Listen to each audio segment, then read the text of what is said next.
Hello guys, welcome back in our YouTube channel. तो आज के सेशन में हम देखने वाले हैं क्लास 12th इंग्लिश के पोइट्री का 6th चैप्टर, जिसका नाम है आंट जेनिफर्स टाइगर।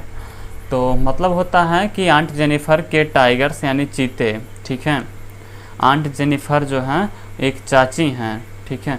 अब इस चैप्टर की पोएट को जान लेते हैं, एड्रीने रिच। अब इस चैप्टर की पोएट हैं एड्रीने रिच जी। तो इन्होंने, ये एक महिला हैं और इन्होंने इस पोएम को लिखा है, ठीक है। अब आते हैं अपने एक्सप्लेनेशन पे। So let's start now. Aunt Jennifer's tigers prance across a screen bright topaz denizens of a world of green. तो आंट जेनिफर के जो चीते हैं वो उछलते कूदते हैं। प्रांस का मतलब होता है उछलना कूदना। अक्रॉस स्क्रीन का मतलब होता है पर्दे के चारों तरफ, यानी पर्दे पर ही जो है उछलते कूदते हैं चारों तरफ। अब आंट जेनिफर जो हैं वो एक पर्दे पर जो है ऐसा चित्र बनाती हैं शेरों का, जो मतलब जो है उछलते कूदते लगते हैं। तो यहाँ पर जो है जो पोएट हैं उन्होंने डिस्क्राइब किया है कि समझाया हम लोगों को इस तरह से। और ब्राइट टोपाज, ब्राइट का मतलब होता है चमकीला, ठीक है। और टोपाज का मतलब होता है पुखराज, ठीक है, या फिर पुष्पराग। तो चमकदार पुखराज जैसे हरे भरे संसार के वे निवासी हों, ठीक है। मतलब क्या हुआ कि जो आंट जेनिफर अपने पर्दे पर जो ये शेरों और चीतों का जो बनाती हैं चित्र, वो ऐसा लगता है कि जैसे कि ये हरे भरे जो हैं संसार के निवासी हो, यानी मतलब वहाँ पर जो है ऐसी कढ़ाई की सिलाई की जाती है कि ऐसा मतलब कुछ महसूस होता है वहाँ पर। They do not fear the man Vineeth the tree, यानी कि वे जो चीते हैं वे पेड़ के नीचे आदमियों से भी नहीं डरते हैं। They pace in a slick chivalric certainty, ठीक है। अब पेस का मतलब होता है कि गति में चलना, ठीक है। तो वे आकर्षक तरीके से, ठीक है, और शिष्टता व निश्चितता के साथ जो है गतिमान रहते हैं। अब स्लिक का मतलब जान लो कि चमकीला होता है। पेस का मतलब होता है गति में रहना, या फिर ऐसा कह सकते हो वे गति में रहते हैं। अब आगे इन स्लिक का मतलब होता है चमकीला, और चिवेलिक का मतलब होता है शिष्ट, और सर्टेनिटी का मतलब होता है निश्चितता। वे निश्चितता और शिष्टता और चमकीलेपन में जो है वे क्या रहते हैं, गति में रहते हैं। Aunt Jennifer's fingers fluttering through her wool find even the ivory needle hard to pull.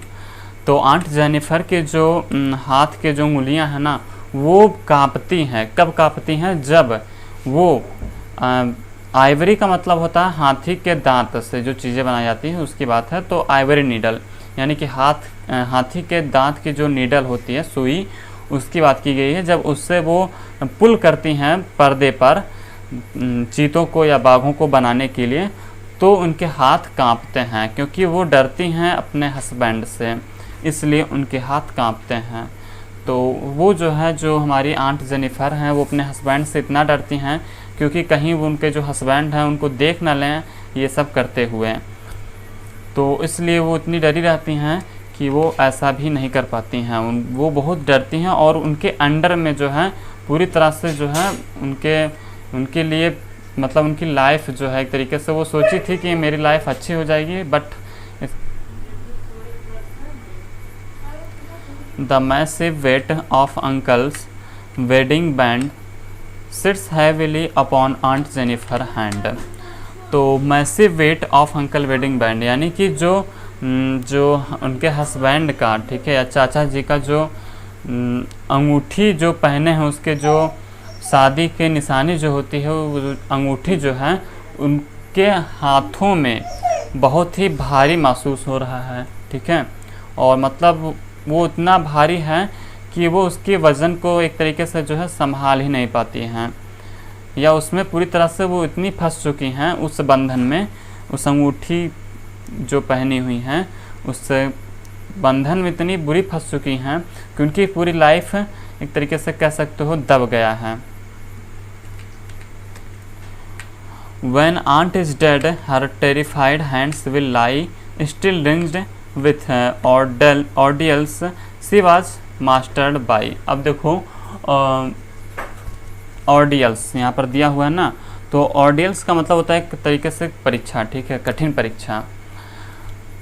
तो जो आंट जेनिफर हैं वो जब यहाँ पर बताया गया है कि जब आंटी जी मर जाएंगी तभी उनके हाथ, तब जो है उनके हाथ, जो उनके कांपते हुए हाथ हैं वो भी ख़त्म, मतलब जो है गिर जाएंगे या फिर जो है लाई हो जाएंगे।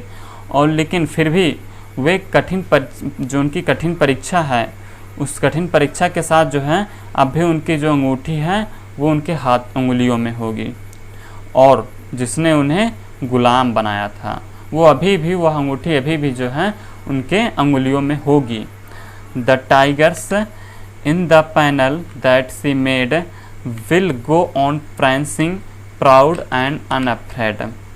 तो जो टाइगर्स है जिनको आंट जेनिफर ने बनाया था, पैनल मतलब पर्दे पर, ठीक है, वो अब भी उछलते कूदते हुए, prancing मतलब उछलते कूदते हुए, प्राउड के साथ, और अनअफ्रेड मतलब बिना डरे हुए, अब भी वो जो हैं उछलेंगे कूदेंगे, और ये उछलते कूदते रहेंगे और हमेशा जो है गो ऑन यानी चलते रहेंगे, ठीक है, ये कभी भी जो है डरेंगे नहीं।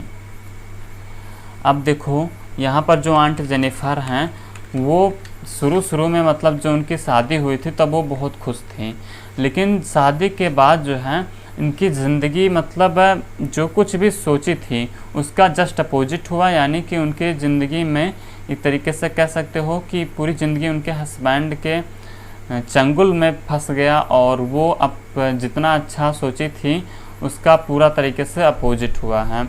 और उनकी ज़िंदगी में वो खुशियाँ सोची थी, और सोची थी कि वो फ्रीडम रहेंगे इन शेरों की तरह, ठीक है, और उछलेंगे कूदेंगे, prancing, जो कुछ भी इनका डिस्क्राइब की इन शेरों के बारे में, तो उसी तरीके से वो खुद सोचती थी कि हम वैसे रहेंगे, ठीक है, प्राउड के साथ रहेंगे, अनअफ्रेड रहेंगे, मेरी ज़िंदगी अच्छी होगी, लेकिन ऐसा नहीं होता है। ओके, तो इसी के बारे में बताई हैं।